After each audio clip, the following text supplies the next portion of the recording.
Michael Nyangi is a young Kenyan businessman, a thoroughly modern entrepreneur who runs his own microfinance business called Lamoro. Michael, like most of his clients, lives and works in the vast Nairobi slum area, Kibera. In October 2008, Michael was invited to speak at a United Nations conference in New York to talk about poverty and ways to eradicate it.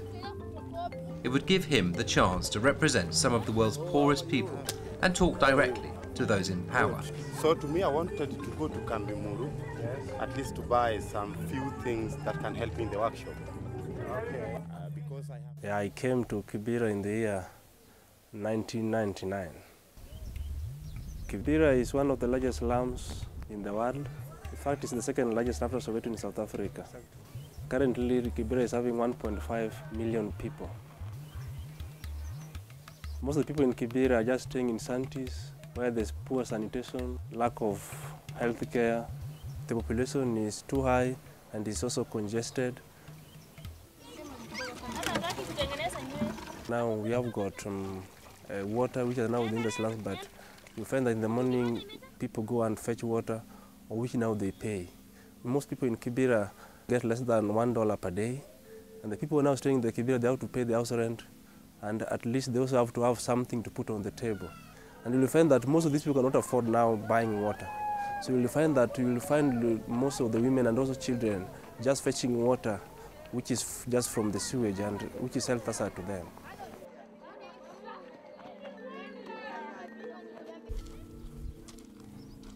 When you walk along the corridors, there's what we call poor disposal, which is now bringing what we call health hazard to these people. So you find that the lifespan of people who are living in the slums, some are very short as compared to people living in estates because of the air they are breathing is not that fresh air, because of poor sanitation and disposal. When there's poor sanitation, you have the waterborne diseases which are very rampant, like the cholera, the typhoid. When somebody gets sick, the big hospitals which we have in Nairobi, they cannot afford. Even affording 20 bob just to buy a tablet for malaria is not all that very. So you'll find that when people are sick, you must find somebody just inside the house, unless maybe he has been given help or assistance by somebody else. We only have very few health centers in Kibera, and people pay them.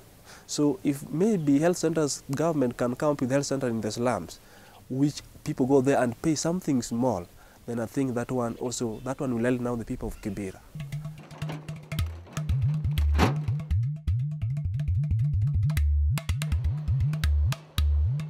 Most of the women and also girls. So it is very, very risky, maybe the kind of movement maybe during the night, or even during the day along the corridors. You might find that some of the girls and some of the women are being raped. What we are now telling people is that whenever you want to move, maybe when it is late, then you can walk in a group of people, but not walking when you are alone. When you are a woman or a girl, then you should be amongst maybe 5 or 4. So that one I think you will be secured.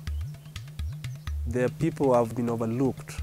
So maybe somebody might come now complaining, but the complaints will not be taken seriously. When you talk of human rights, it is a part and parcel of the government. But there is no intervention in terms of trying to address the issues of, healthcare, poverty, and in fact here Kibera, the rate of poverty is very high. The rate of crime is very high. The rate of defilement and things like rape is very high, and nobody is addressing this. So this is a government failure. In fact, if government would have intervened to address these issues, then we wouldn't have been the way we are. It is not very easy for the people of Kibera now to come out of their problem. The people of Kibera are yearning for change. Change cannot be realized if these people cannot be given time to express themselves and talk of the problems they are being faced with.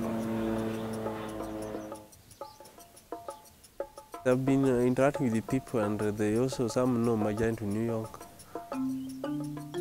The most important thing is that people would like to be supported. And when we talk of now support does not mean giving money direct to somebody. And when we talk of poverty, poverty is not only lack of money, or maybe food. It is also when women and girls they lack an expression to express themselves, that is also poverty. So these are some of the things that people are now telling me that when I go there, I should include in my report.